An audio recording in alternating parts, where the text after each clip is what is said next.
hörmətli Şərq Türkistanlıq qərindaşlar. Şərq Türkistan xəbər agentliğinin xəbərlər proqramısını görüşünüzü qızğın qarşı alırıq. Tövəndə təfsili məzmunlarını diqqətinizə sunumuz. Şərq Türkistan sürgündü hökumətinin baş ministri Abdullah Nur Əpəndining mustaqillik uchun qilayotgan kurashlari axborotda izchil e'lon qilinib kelmoqda.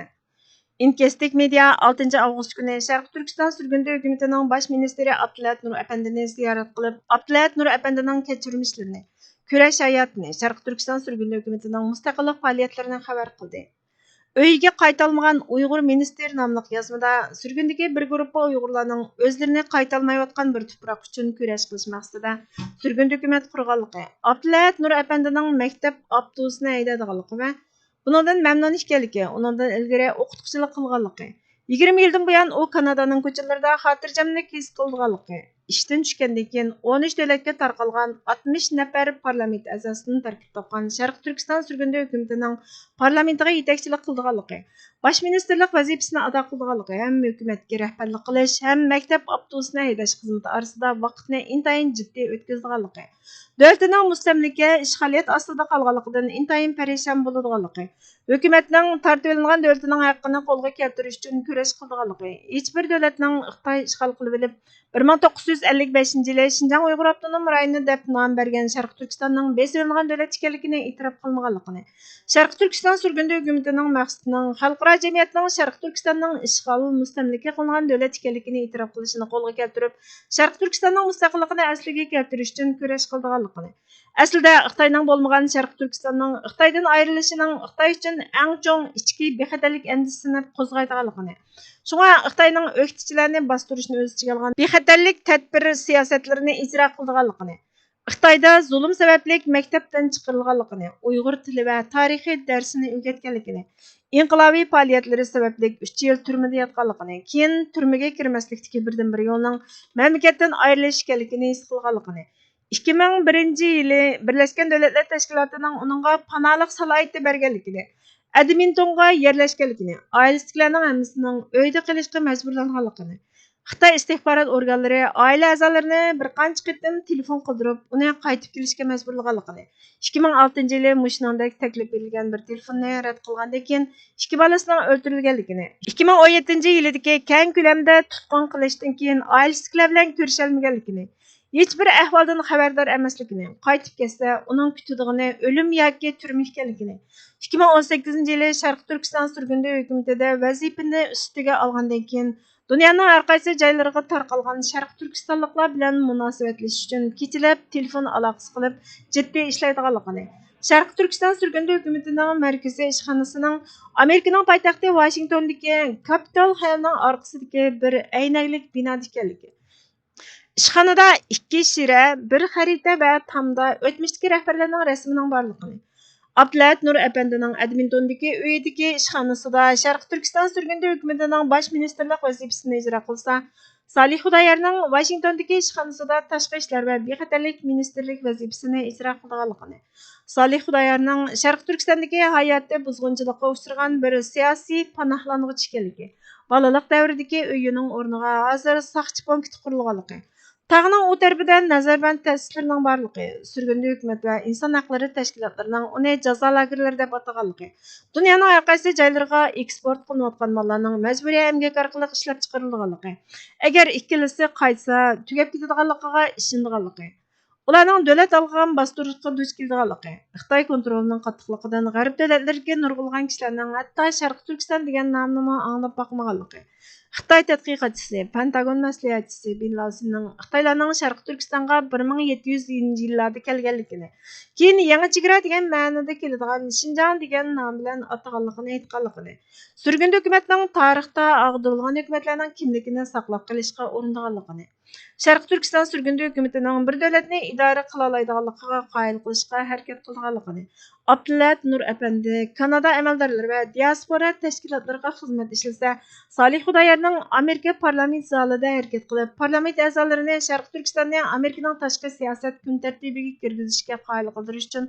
harakat qilganligini, Bularning tirishchanligining davlatlarning irqiy qirg'inchilikni e'tirof qilishdek natijani barliqqa keltirganligini, ammo Sharq Turkistonning mustaqilligini qo'llaydiganligini bildirmaganligini, Tashqi ishlar va bexatarlik ministri Salih Xudoyarning o'z millatining yo'qotilishini ko'rib turib, uni to'xtatish uchun hech nima qila olmasligidan ortiq xo'rliq, azobliq ish yo'q.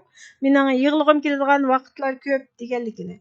Natijaning qandoq bo'lishidan qat'iy nazar bu ikki nafar erning xizmatini davomlashtirganligini. Salih Xudoyar Amerikaning millat vakillarini qoyil qilishga tirishsa, Abdulat Nur apandining oqshomda ishdan tushgandan keyin uyda bayonot yozganligini. Birinchi iyul kuni Xitoyda millatlar ittifoqligini kuchaytirish qonuni yo'lga qo'yib, Sharq Turkiston xalqini osmonasiya qilib yo'qotish qadamini tiziltayotganligini. Sharq Turkiston surgundi hukumatining texmi cho'nqur masalani hal qilish saviyasining bo'lsa, Sharq Turkistonning egilik huquqining asliga keltirish kelgiga bo'lgan ishonishni kuchlantirganligini. Sharq Turkiston uchun vaqtning tarayotganligini. Hayatning diplomatiya bilan zich aloqalari bo'lgan shaklda davomlashayotganligini. Abdulat Nur apandining 25-iyun kuni ta'til boshlangandan toki sentabrda maktab yiqicha avval Kanadada festivalga yetakchilik qilib, ondan Yevropadagi davlatlarda turadigan millat vakillarini ziyorat qilganligini. Sharq Turkiston masalasida ilgilashning ko'rinarli bo'lmaganligi, Abdulat Nur apandining Uyg'urlarda o'lmagan jonda umid bor degan bir maqol tamsilining borligini aytish orqali kurash qilish irodasidan qat'iy yanmaydiganligini bildirganligini bayon qildi. Sharq Turkiston surgundi hukumatining Cumhur raisi doktor Mamtunali apandi mavjudligimiz mustamlikachilar va boshqalarning san'at asarlariga ifodalanishidan moddiy suratda yo'qotilyotidi dedi. Xitoyning Zuanning biri bo'lgan Guamin kundalik gazetining 9-avgust kunidagi xabarda go'zal tabiiy manzarasi va ko'p xil madaniyatga ega bo'lgan Sharq Turkistonning rassomlarning diqqatini o'ziga jalb qilganligi, 1930-yillardan buyon nurg'ulg'an rassomlarning Tangirtag'ining janubiy shimoliga kelib rasm chizganligi, hozirgacha saqlanib qolgan Yechianyuning 1953-yildagi Junxa millatining buyuk ittifoqligi nomli cho'ng Xitoy rasmi, Ayjongshinning 1954-yildagi Urumchiga nomli Maybuyoq rasmi va G'ozi Ahmadning 1984-yildagi Muqam nomli Maybuyoq rasmi qatorliq klassik asarlardan boshqa yana asos qatlam turmushi va taraqqiyotiga markazlashgan nurg'ulg'an zamonaviy asarlarni barliqqa keltirganligini, nurg'ulg'an rassomlarning yerlik urf-odatlarining muqim qalblarining ta'siriga uchrab, ko'pincha millatlarning naqshi usuli va kiyim-kechaklari qatorliq yuzaki simvollarni jiqqan asarlarni ijod qilib, ko'p millatlik birga yashashning haqiqiy turmush va hozirgi zamon chegara xalqining ro'yi dunyosini to'liq tadqiq qilganligini, ko'na ijodiy andizlardan qutulib, ko'rinishli hikoya orqali Xitoy Shinjongning hikoyasini so'zlashning barliq ijodkorlarning o'ylanishi kerak bo'lgan jiddiy masala ekanligini, har qaysi davrlardagi rassomlarning atalmish Shinjong bilan aloqador bo'lgan rasmlarining alohidligi, o'tirg'i chiqadigan rasm asarlarida madaniyat bilan, ya'ni kultur bilan sayohatning shundoqla raqamli kentlarning birlashishining zamonaviy Shinjong temasidagi asarlarning markaziy temasi bo'lishi, kundalik hikoyalarni aks ettirishi, ijodkorlarning odatdagi kundalik turmushga ko'proq diqqat qilish kerakligi, kichik tafsilotlarni ishlatib cho'ng haqiqatlarni oshkorlash, yuzaki ko'rsatishdan uzun muddatlik tushunishga yuzlanish kerakligi, ijodiyotchilarning faqat yerlik urf-odatlarning cheklamasidan qutulish orqali Xitoy millatining bir jamiyat sifatida texmi mo'l va texmi inchika ko'rinishli hikoyasini sizib chiqa oladiganligi, chegara san'atini, Xitoy hikoyalarini so'zlash va ishonchlik suyumlik davlat obrazini shakllantirishdagi ko'vrikka aylantira oladiganligi bayon qilingan. Sharq Turkiston surgundi hukumatining Cumhur raisi doktor Mamtunali apandi 9-avgust buningga ijtimoiy axborot supsi X'da inkas qaytirib, bu maqola Shinjong san'at institutining dotsenti Zhu Hongjiang tarafidan yozilgan va 2026-yil 9-avgust kuni Guamin gazetida e'lon qilingan bo'lib, faqat siyosatchilarning emas, balki Xitoy san'atkorlari va san'at tanqidchilarining nuqtasidan Sharq Turkistondagi Uyg'urlarning hozirgi ahvoli yo'ritib berdi. Bu maqolaning asosliq mazmuni Shinjong temasidagi rasmlar va ularning 1949-yildan buyongi taraqqiyotini muhokama qilishdan iborat. Uning asosliq mazmuni zamonaviy san'atkorlarning yuzaki, ko'na, milliy uslubdagi rasmlardan olqib, haqiqiy turmush, haqiqiy kishilar va zamonaviy Shinjongni cho'nqur haqiqiy tasvirlash kerakligidir. Bu aqlga muvofiq qolansimi, bu maqolaning ideologik yo'nalishi uning asosliq mazmuni siyosiy kun tartibga xizmat qilish uchun san'at orqali Uyg'ur realligini qayta tasvirlashga qasddan urinish.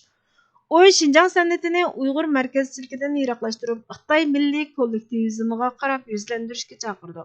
Bu əsər asosliqi Xitay sənətkarlarini təşviq qiladi. Faqat dаңlıq Uyğur rəssam G'azi Ahmedni tilga ilib, muslimlikchilarning nazarida Şinjanning realligini sənət orqali tasvirlaydi. Bu orqali Uyg'urlarning hozir mutlaq osonlik millatga aylanganligini va kulturel madaniyatini, kulturni sənət jihatda ifodalashning hech qanday ahamiyati yo'qligini ko'rsatadi. Uyg'urlarning sənətiga hamda diqqat qilish va hatto o'ylanishga tegishli tema bo'lmasligi kerakligi to'g'risida qo'rqinchli bir uchur yetkazadi. Bu Uyg'ur irqiy qirg'inchiligi tarafidan barliqqa kelgan Uyg'urlarning mavjudligidagi zo'r fojialik va asliga keltirgili bo'lmaydigan nupus o'zgarishlarining vositalik aks ettirilishi bo'lib, avtor buni aniq aytmaydi, balki uni inchkin ifodalaydi. Bu bizning Uyg'urlarning kulturi va mavjudligining ularning vatandagi realligini emas, balki mustamlikchilarning va boshqalarning san'at asarlaridagi ifodalanishidimi tez suratda yo'qolib ketayotganligidan ansirayotganligimizni jazmlashtirdi dedi. Asiya Xalqaro xabarlari turi 10 avgust kuni Xitoyning bayonlari va Cumhur Raisimiz Dr. Matumnala apandining radiyasini tafsili xabar qildi. G'ulumas milliy chinarimiz. Abduri Burhan Muhammad. Millat gavdisi bir binoga o'xshatilsa, har bir shaxs bu binoning shakllanishini barliqqa keltiruvchi omillardan biri bo'lgan xishlari va o'yul tashlaridir. Millat gavdisining intayin cho'nqur va mazmut yiltizini tashkil qiluvchi necha ming yilga so'zilgan tarixning bo'lishi, madaniyatining va ilohiy tutqu bo'lgan Qur'on va sunnatining bo'lishi, uning oson qulab ketmaydiganligidagi reallikni aks ettirib turguchi afzalliklaridandir. Millatning madaniyatini, tarixini va dinini burmalash, bir butun osmosiya qilish g'arazida bo'layotgan zolim kuchlar yillardan beri urinib kelayotgan yiltizidan qo'murib tashlash siyosatining uzunga so'zilgan bo'lishiga qaramay, degandek unum bermayotganligini, dunyoning iqishiga beqib, millatning ichidan uyg'onish maydonga kelib, ideya va kuch birligini barpo qilish umidining yangi boshdan julolanayotganligini sezdi va intayin razil pastkash yuzini oshkor qildi. Hamda dunyoning ko'z oldida go'yo konini buzib yangini yasmoqchi bo'lgan qurilishchilar siyoqida yuzlariga niqob taqab, millatning mavjudlik binosini oshkora buzib chiqishga, millat chinorining yiltiziga, shoxlari va mevallariga qo'ymay palta chepishga boshladi. Vatan ichida qonlar daryo bo'lib oqdi va iqyotidi. Jonlar qiyin qistoqlar ichida sug'urildi va sug'urilyotdi. Sakratliklar o'lay debmi o'lolmay, o'lganlar bo'lsa insonga loyiq ko'milolmay, nom nishonsiz yo'qotildi va yo'qotilyotdi. Razillikning eng qabih yuzi oshkora bo'layotgan mushundoq paytda bugunning dunyosini qurgan kuchlar atoqda demokratiyani to'q qilib olgan, ammo nuqul manfaat uchunla insonlikdan ig'iz ochadigan G'arbning kapital va sotsial nizomlarini qurg'uvchi va himoyachi kuchlari hamda bu kuchlarning sharqdagi tasmiliq ijrochi huquqdorlari buni goh rasmiy, goh g'ayri rasmiy yo'sinda destakladi va destaklamoqda.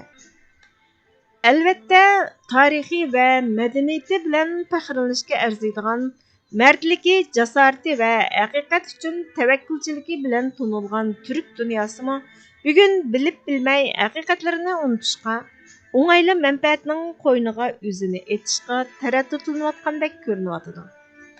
Albatta, bu darajada tishi palpal, ichi g'alg'al ketayotgan dunyo siyosati oldida tugal ziyon tortquchiga aylanib qolishimizni nuqul bizning talaysizligimizni sabab qilib ko'rsatgili bo'lmaydi.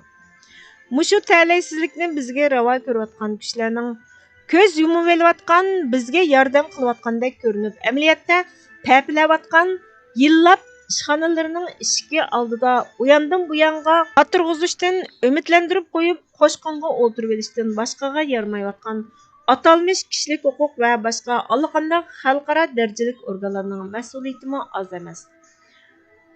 Buningga yana bizning tarafimizdan o'zimizga oid qo'rg'onlarimizni va istehkomlarimizni qurib chiqolmaganligimizni, raqiblar palta chepishga, yang turishga jasorat qilay deganda, uni yaltaytqudek so'r hayvatimizning qolmayotganligini, ma'naviyat dunyomizni muhofazat qilg'uchi qo'vuq sepillarimizning abjaq holga kelib qolganligi qatorliqlarni nazardan yiroq qila olmaymiz, albatta. Millat uzun yillik izilish va qiqilishlarni, besim va dishvorchiliklarni boshdan o'tkazgan bo'lsa-mu, do'sti va dushmanini butunlay tunib yetolmagudek unutib ketgudek darajada umumyuzli xotirasini yo'qotish girdobiga berib qolgani yo'q. Tajovuzchilar otani baladan, balani oiladan, dinni jamiyatdan, xalqni o'z vatanidan ayirib tashlay olgan bo'lsa-mu, millat yurkining hech kim yetolmaydigan eng cho'nqur qatlamlarga yoshirilgan iymonini, umidini, qon hujayralariga singib yotgan turklik, uyg'urlik ro'yini, musulmonlik xususiyatini butunlay ayirib tashlay olgani, qirib chiqarib o'tolgani yo'q. Bu millat har turlik marazliklarga giribtor bo'lishi, har xil illatlar bilan yuqumlanishi, hatto mezgillik o'zidan yotlashish qismatini boshdan kechirishi mumkin. Lekin milliy g'ururini, islomiy sharafini, ajdodining kimligini bir butun holda unutgani yo'q. Sadoqatni, vafoni a'lo biladigan ustun ruhni butunlay asdan chiqargudek darajada manqurtishib ketganimi yo'q. Millat har qanday shakldagi qirg'inchilikqa duch kelishi mumkin, ammo bir jon qolgan, bir nafas ololgudek imkon bo'lgan muddatcha bu millat hamon o'rnidan turdi. Chunki ilm bu millatning qo'lida tarixni o'zgartgan, insoniyatga yangi bir madaniyat, yangi bir davr sungan dasturiy va hidoyat chirig'i bo'lgan ilohiy kitobi Qur'on Karimi bor. Texi bu millat insoniyatga rahmat bo'lgan, ularga yo'lboshchi tayinlangan, ikki dunyoning sardori bo'lgan Muhammad alayhisalomning ummati bo'lishdek buyuk sharafdan voz kechmadi. Bu millatning qo'lida yana o'z qalami bilan o'zining tutgan yo'lining hurmatli payg'ambar Muhammad alayhisalomning yo'li ekanligini jakarlagan, davlat va millatning abadiyligi uchun bosh qotirgan Yusuf Xos Hojib kabi ajdodlarining, shundaqla ona vatanining gullab yashnashi, ma'naviy meroslarining har qanday bo'ron chapqinda yo'qolib ketmasligi, har qanday davrda parlab turishi uchun ter to'kkan, kurash qilgan Alshir Navoiy kabi ulug'larning dunyoviy merosi bor. O'zini qurib chiqalaydigan, isloh qilalaydigan, qad ko'targizadigan bu qadar bebaho angushtarlarga ega bir millat qandaqmi o'rnidan dasturmay tura olsin? Faqatla vaqt kerak. Shundaqla yuyulgan xotirlarni asliga keltirish uchun fursatga, osoyishlikni asos qilgan ma'naviy va moddiy jihatdan tayyorlanishga, boshqalardan emas o'zidan boshlangan islohot prinsipini qanot yaydirishga ehtiyoji bor. Yuqorqi nuqtalarni ta'minlagan va millat chinoriga palto urayotgan razil kuchlar, 100 yillab qilgan zo'rliq zo'mbuluqlari, bulang-talanglari, qirg'inchiliklari oz kelgandek, millatning oz sonda hayot qolgan to'plari uchunmi shunchalik fursatni o'shiq ko'rib yo'l qo'ymayotadi. Bugungi realligimizga qaragan vaqtimizda vatanimizni asoratda tutayotgan zolimlarning bizning buyuk falokatimiz, yovuz kuchonimiz ekanligida shak yo'q. Bu zolimlar haqiqatan insonlikdan halqagan shaklda zulm qilyotidi. İnsanlıqla emas, Allah'a va Allah'ning diniga oshkora jang e'lon qilyotidi. Qilgandimi buni darajadan tashqari kontrol ostida qilyotidi. Kontroldan chiqib ketganlarni bo'lsa, bir yo'llar bilan yo'g'ab yepishga kuchayotidi. Zulmning eng yuqori chekiga yetgan shundoq bir paytida yashayotganlar hamda bo'layotgan ishlarning ichki yuzini eng yaxshi bilganlar bo'lish sifatimiz bilan shuni deyalaymiz-ki, bu zulmning oqibati mazlumlar uchun yaxshi bo'lmagandek, zolimlarga yaxshilik elib kelmaydi. Shubhisizki, mazlumga tutashgan o'tning yalqini zolimga chashraydi. Mazlumning dod faryodi falakka yetgan, fursat zolimning qo'lidan chiqib, mazlumning qo'liga o'tgan kunda bo'lsa, cho'qimki ish texmi fojialik va dahshatlik bo'lmay qolmaydi. Xuddi Ali raziyallohu anhu aytgandek, mazlumning zolimdan intiqomni oladigan kun shubhisizki zolimning mazlumga qilganlaridanmi ashaddiy va dahshatlik bo'ladi. Ilohiy adolat tajalli bo'lganda zolimlar bilan birga ularga yantoyoq bo'lganlarmi tegishlik nasibasini elishdan qocholmaydi. Albatta, chunki g'alaba va mag'lubiyatning almashib turadiganligi bir haqiqat. Shundaqla bu tarixiy tajribalarga ilohiy dastur bo'lgan Qur'on Karimning bayoniga uyg'un keladigan amaliy realliklar jumlasidandir. Bugungi xabarlarimiz bu yerda oxirlashdi. Bizga vaqt ayirganingiz uchun ko'pdan ko'p rahmat. Kelar qitimqi programmamizda ko'rishguncha Allohga omonat bo'lgaysizlar.